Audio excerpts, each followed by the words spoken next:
Sarigamapa little champion season 5ல இந்த வாரம் மௌன ராகங்கள் அப்படிங்கிற பெயர்ல ஒரு சுற்று வைக்கிறாங்க. இதுல ஸ்நேகன் அவர்கள் சீஃப் கெஸ்டா வந்திருக்காரு.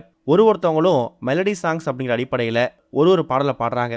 அவங்க பாடக்கூடிய விதமா இருக்கட்டும், அவங்க சூஸ் பண்ண சாங்கா இருக்கட்டும், இது எல்லாமே ஒட்டுமொத்த ஜட்ஜஸ் கிட்டையும் ஒரு மிகப்பெரிய அப்ரிசியேஷனை எல்லாருக்கும் வாங்கி கொடுத்துருக்குது. எப்பவும் போல வர்ஜா, ஜினோஜ், சுமன் ராஜ், ஸ்ரேயா ஸ்ரீராம் இவங்க எல்லாருமே அவங்களுடைய தனித்துவமான பெர்ஃபார்மன்ஸை கொடுத்துருக்காங்க. இதுல ஹைலைட்டான விஷயமே அபிஷேகோட பெர்ஃபார்மன்ஸ் தான். நாம இது வரைக்கும் அபிஷேகாவுக்கு ஃபோக் சாங் மட்டும்தான், குத்து சாங் மட்டும்தான் வரும் அப்படின்னு நினச்சிட்டு இருந்தோம். ஆனால் மெலடி சாங்கையும் அபிஷேகா சூப்பராக பாடுவாங்க அப்படிங்கிறத கடந்த வாரம் டெடிகேஷன் ரவுண்டில் பிள்ளை நிலா இரண்டும் வெள்ளை நிலா அப்படிங்கிற பாட்டை பாடி எல்லோருக்கும் அவங்க ப்ரூவ் பண்ணியிருக்காங்க.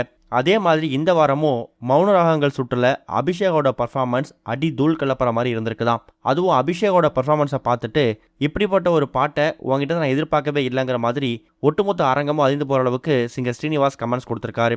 இன்னொரு பக்கம் சீஃப் கெஸ்டாக வந்திருக்கக்கூடிய ஸ்நேகன் உன் வயசு என்னமா அப்படின்னு கேட்டிருக்காரு. அதுக்கு அபிஷேகா 8 வயசுன்னு சொல்லும்போது 8 வயசில் பாடுற பாட்டா இது? உண்மையாகவே இப்போ இருக்கக்கூடிய சிங்கர்ஸ்லாம் இந்த பழைய பாடலை சூஸ் பண்ணி பாடும்போது அவங்களே திணறி போயிடுவாங்க. வரிகள்லாம் அந்தளவுக்கு ரொம்ப நுட்பமாக இருக்கும். நானே நிறைய பாடல்கள் எழுதியிருக்கேன். அதில் அவங்க பாடக்கூடியவங்க ரொம்ப கஷ்டப்பட்டு நிறைய ப்ராக்டிஸ் பண்ணி தான் அந்த பாட்டை பாடுவாங்க.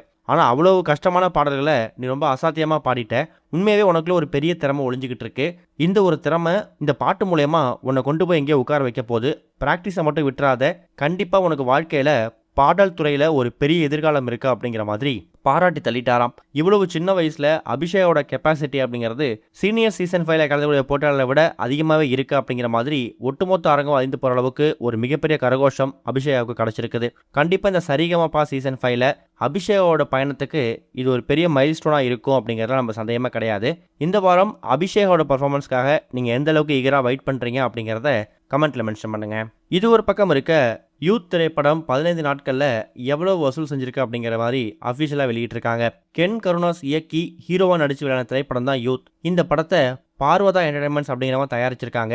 ஜிவி பிரகாஷ் இசையமைச்சிருக்காரு. இந்த படத்தில் சுராஜ், தேவதர்ஷினி, நளினி, மீனாட்சி, அனிஷ்மா அனில்குமார்னு சொல்லி ஒரு மிகப்பெரிய நட்சத்திர படமே நடிச்சிருக்காங்க. இளைஞர்களை கவரும் வகையை உருவாகி இந்த திரைப்படம் முதல் நாளில் இருந்தே நல்ல வரவேற்பு வாங்கி வந்துட்டு இருக்கு. கென் கருணாஸை ரசிகர்களாரும் கொண்டாடி வந்துட்டு இருக்காங்க. இந்த படத்தோட வெற்றியை தொடர்ந்து கென் கருணாஸோட அடுத்த படத்தை மேலே எதிர்பார்ப்பு அதிகமாகிருக்கு. யூத் திரைப்படம் ரிலீஸ் ஆகி கிட்டத்தட்ட என்னையோட 15 நாட்கள் ஆகுது. இந்த 2 வாரத்தில் முதல் நாளில் இருந்தே நம்ம இந்த படத்தை பற்றின வசூலை பார்த்து வந்துட்டு இருக்கோம். 15 நாட்களில் இந்த திரைப்படம் உலக அளவில் கிட்டத்தட்ட 60 கோடி வசூல் செஞ்சிருக்குதாம். 2 நாட்கள் முன்னாடி 50 கோடி ரூபான்னு சொன்னாங்க. கடந்த ஒரு 3 நாட்களில் மட்டும் இந்த திரைப்படத்துக்கான வசூல் 10 கோடி ரூபாய் அதிகமாயிருக்குது.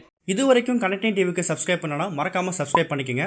உடனடி அப்டேட்ஸ் பெறுவதற்கு நோட்டிஃபிகேஷன் பெல்லையும் கிளிக் பண்ணிக்கங்க.